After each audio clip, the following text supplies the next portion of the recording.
March and April, so we're following due process. Okay, has anybody got any comments to make on that?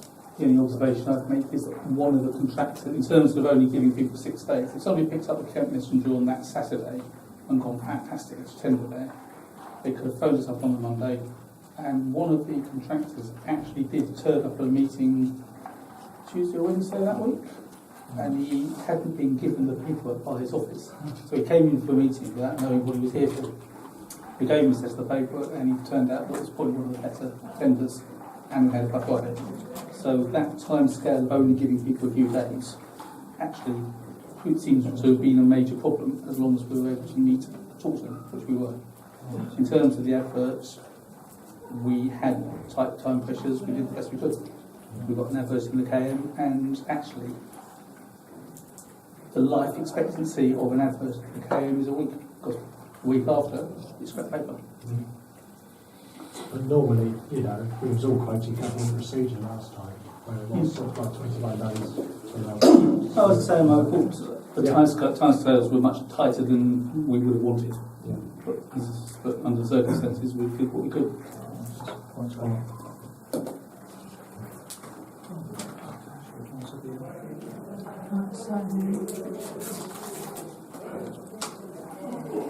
It's probably best to do each of the recommendation properly attendance Yeah, proposals. so going back to the first one, is someone happy to propose that we retrospectively agree the President to re-implement his contract?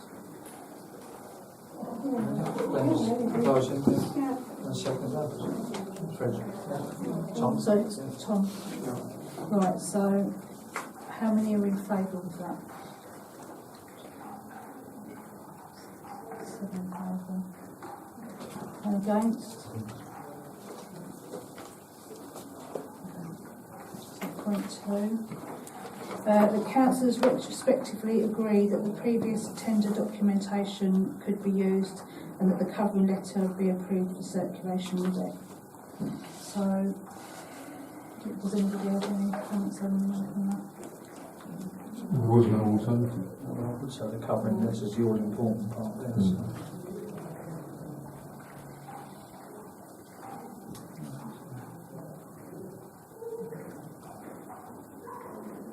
So I'm just So we're quicker than Amanda tonight.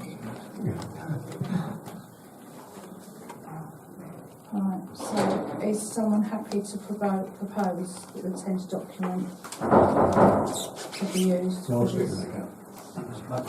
The second. So, show of hands for who's in favour. Six and 8. Okay. Right. Third one. That the variations of staff responsibilities from those laid out in the regulations were necessary, proportionate and acceptable. Specifically, this relates to the RFO's involvement instead of the clerk. Councillor Dean standing in for the Environmental Committee, and the tenders were evaluated by the RFO alone rather than the clerk with members of the Environmental Committee. So, does someone want to propose? My sincere thanks for the RFO putting in a lot of Absolutely, hard work. yeah. Thank you. It sounds like most of the proposals are all ready for that. So, back again. So, can I put you down as proposing that? Oh, fresh. And, No, I'll second it. Absolutely. right, so, can I have a show of hands for who's in favour of that? That's everyone. Okay, point 4, that councillors agree that overall they feel that the entire process outlined above represented a fair and reasonable approach to the pressing need to appoint a new contractor and constitute our best endeavours to procure the best outcome for the council under the circumstances. Under the circumstances. Well, I'm sure the council will agree, Mr Chairman, that our first interest is the parishioners. Absolutely. That we want a lovely looking village, and the quicker we get it back to what it was, you know, the happier I'll certainly be. I'm in Harrietsham would agree with that, Fred. So. Right, so are you going to propose that thing. Certainly I was proposing it. Second Fred. We've got traffic too. Oh, sorry, Jeanette. Oh, sorry. Yeah, right. Thank you. That's a second. So, can I have a show of hands for who is in favour of that, please? Against? It's a procedure issue. Do you want me just to keep... Yes, if you can.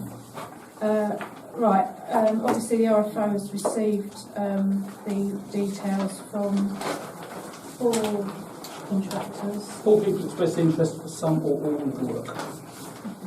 Do you want to run through any points? Candidates. One of the contractors, I think, was basically saying, oh, yeah, you do get agreement, so we'll help you out if we can and do some of the work. So, if they'd been the only expression of interest, we'd have gone a good thing, at least we get the glass cut while we sort ourselves out.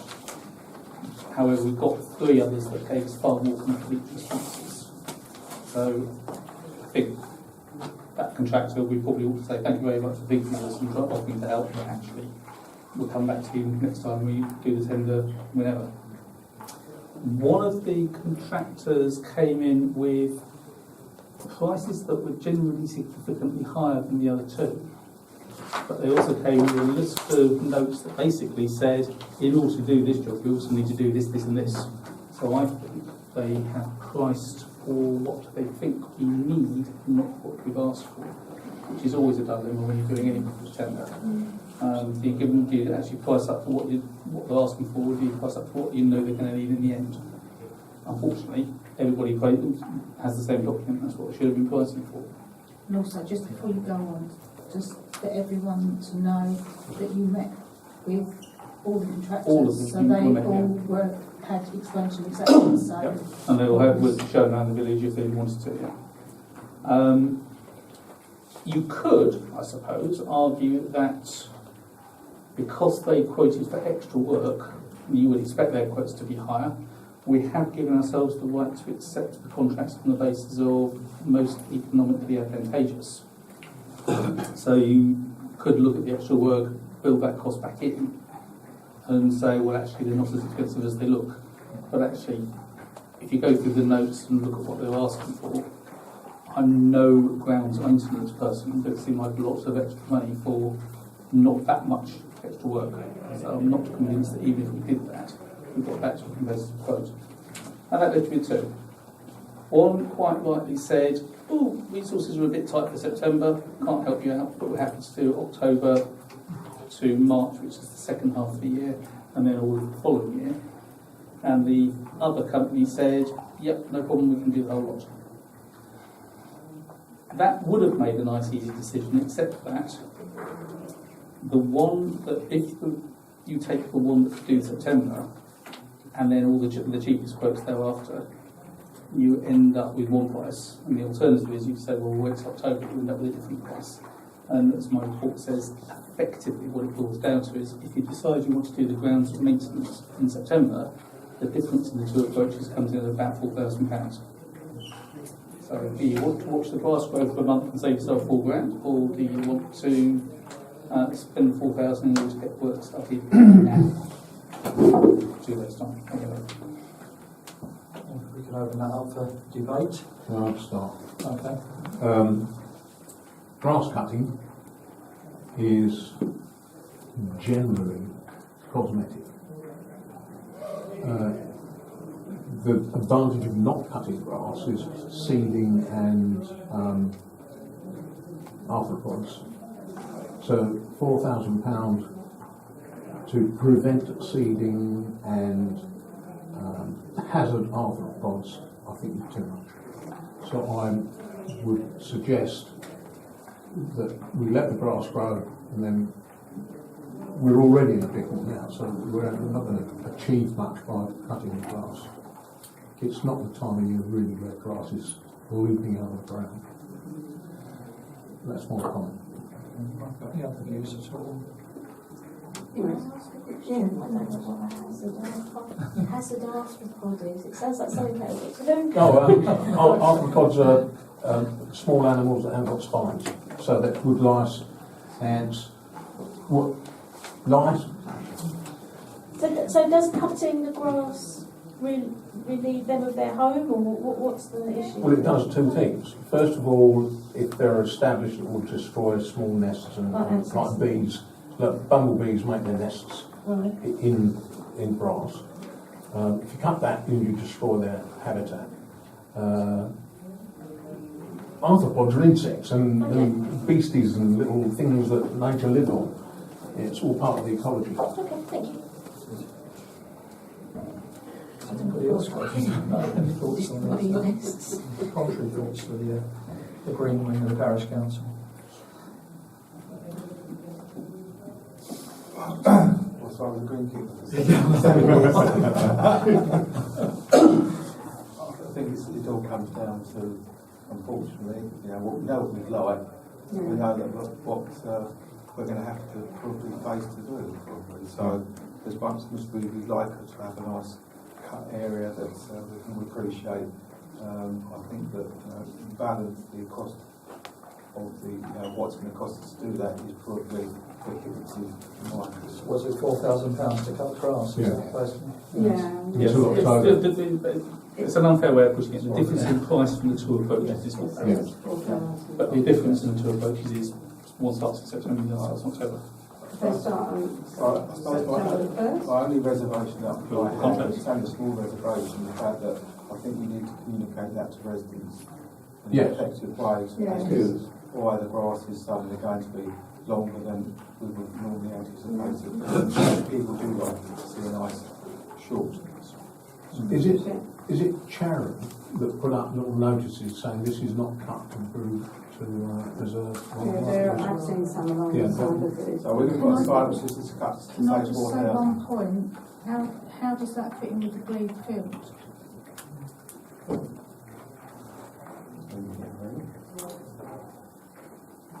£4,000 cut the Glebe Hill.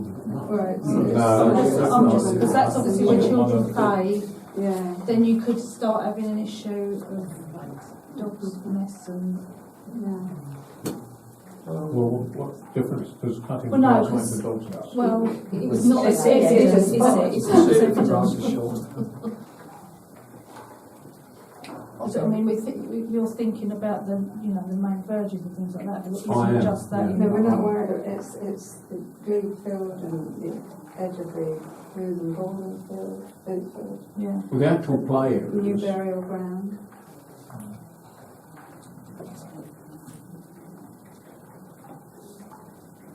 I just thought I should flag. I'm not trying to. This time of the year, from now through to autumn, is not when the grass is growing. Grass grows in, well, I'm sure Stephen could help us out here. It's not growing at the same rate. It's not growing at the same rate as when you do No, fast grass matures. So- But it will thicken up dramatically through September if we get some moisture. Yeah, That will be the reliable. If we get a lot of rain in September, you will notice a hell of a difference in that grass. So, is there any way of taking Glebe Field and As access a to the separate same item. as a separate piece of work? The only problem with that is you're then varying what you're asking people to do, and you might have to go back and start asking Yeah. prices again. With respect to the chairman, I think you've either got the bite for it or not. Yeah. Yeah. And I'm sorry, but the group blue fields, as much as I like seeing the blue field looking very nice for a game of football or golf or whatever they're playing, but it doesn't make a difference. I think that we've either got to accept the fact we're going to got a note out saying the reason we're doing this is because of this, Yes. and it's going to be, and I'm sorry, but that's what happens. That's an Because I think if we indication. start playing around with it, we're going to leave ourselves with an awful lot of other problems. And I think we either got to fight for it, that this is the situation, or not. I totally agree. With respect, I feel that we have to fight for it. Okay, so anybody Tell it the got way it is. any comments to the contrary there? Everybody has seen my emails around. I'm concerned with contractor one. It is exceptionally cheap for the period from, if they're picking this up as it is now, and then putting all that right and doing what's within the specification for just over £2,000 between now and the end of March, I'm concerned. With contractor two, I'm concerned about the items that are missing from his specification sheet and the amounts he has actually allocated, because he's actually giving you a schedule of how many he's allowed for in each of those contracts. If you took just contract number 1, if you look through, he hasn't allocated anything for the annual bedding to the War Memorial that's got to be done in October. He hasn't allocated to do the hedge cutting that's going to have to be done on the new hedge for October, because it's got to be picked up from August. When you look at the annual bedding allowance for the second year, he's only allowed 50 plants for the whole of the year to bed that out. He's got to do that twice, so it's only 25 plants per occasion. Got 2 beds there, so it's 12.5 plants per bed. I have real concerns about that, Mr. Chairman. With contractor 3, you said, oh, it's very expensive, but he has given you a lot of negotiation room on contract number 2 as contract number 3, because he said there he wasn't sure what was cut on the hedges around on the field area, and a lot of that is cut under the parish hedge cutting scheme. 3/4 of the hedge is not, and he's overweighted that, because you can see how much higher that contract is, because he's thinking he's having to do all of that lot by hand, which would make a dramatic difference to his price, which brings down contractor number 3. I feel contractor number 3 actually have got to grips with what was actually out there and what it had to be done. And I was worried that contractor 2 had gone through the specification letter by letter, has missed off the work that hasn't been done in August, and some of the work that hasn't been done in September, and misinterpreted some of the specification items. And my concern is that if we opted for contractor number 2, he would then come back to you and say, well, I've quoted for this is my list of items, please would you fund these other items that need to be done? So my recommendation, from reading the 3 that have been put through, I would still go with contractor number 3 and negotiate that down. Well, just my personal thoughts, I think in terms of what contractors can and what they can't say or what prices they can do, it's totally beyond our control. I mean, if they want to break every rule in the book and pay people £1 an hour, they can do that and suffer the consequences. We as a parish council have obviously got to put a statement in to stop. Yes, Mr. Chairman, I'm just going to stop you there, because we do have a responsibility. No, well, I'm coming on to that as well, Okay. so we can let me talk. So, as long as the parish council has actually taken that responsibility and highlighted it and put that within our tender document, that is the most important thing. And obviously the work that is actually conducted is the responsibility of the parish council to make sure they get the correct job spec. If there's anything missing off of that job spec, then that is down to us, and that's our responsibility.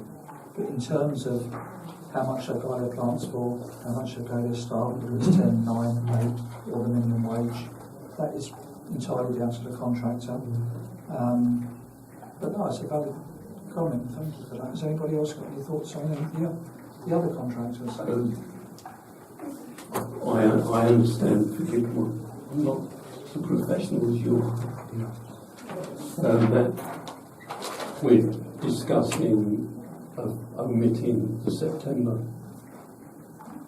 part of it.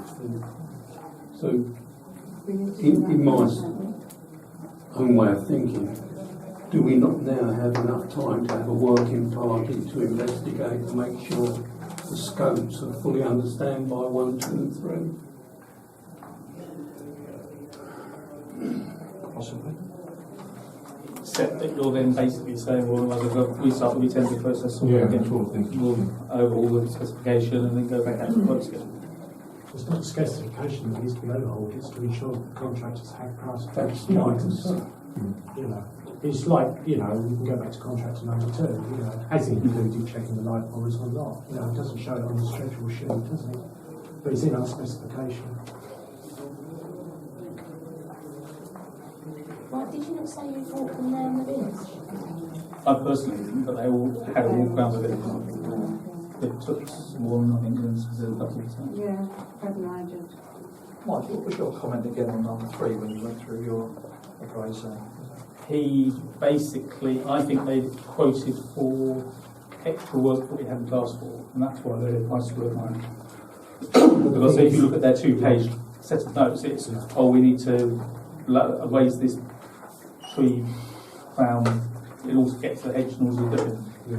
But they actually made a point of saying we have allowed for the hedges, whereas contractor number 2 just didn't put them in. although they are higher across the board on all of the contractors, and some of them are significantly higher. Contract 6, they're a lot higher than the others. I don't know if the amount of extra work they've identified would justify those higher prices. I'm just saying that, you know, they are the ones that seem to have worked out what it's actually going.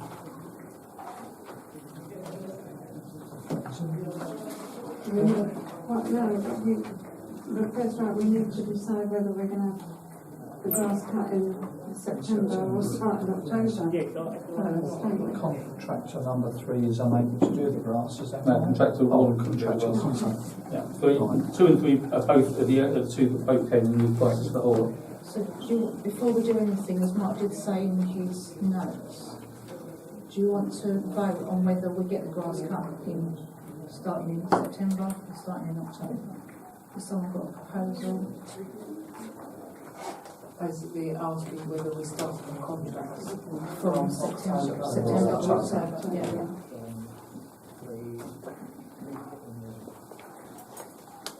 I just start first of October. We have a second for that. So, show of hands, how many are in favour of starting on 1st of October? Basically means you have the option of any of the 3 contractors. Contractors 1, 2 or 3, because they can all start beginning of October.